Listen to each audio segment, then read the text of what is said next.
Hey guys, in this video I will show you how you can fix Valorant stuck on startup loading screen. So this issue occurred for myself and I fixed it as well. So without further ado, let's get started. First of all, go to settings and make sure that your operating system is fully updated. Same thing with your GPU drivers as well, depending on what you use. If you use NVIDIA, so there is an NVIDIA app, you can install it and download it, install it your GPU drivers and restart your computer. If this did not work, then you need to write run and search, and then you just need to write %local app data %, and then you need to look for Valorant folder. Valorant, click on it, and then you will see saved folder. So you just need to rename to whatever you like, for example, old, right? And leave it there. Then look for Riot Client. As you can see here, Riot Games, not Riot Client. And inside, you will see Riot Client, right? And you will see Valorant folder as well.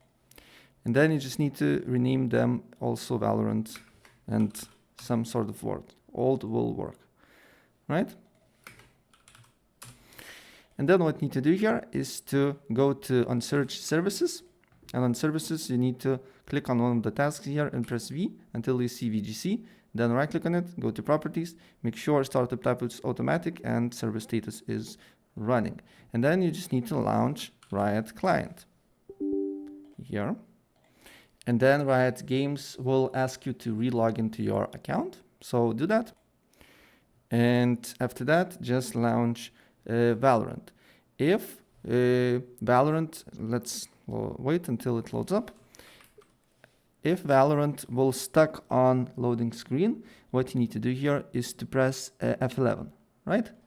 F11 to basically make it to windowed mode here. Or if you have smaller keyboard, FN F11 to basically make it to a windowed mode, and then wait until Valorant will load up.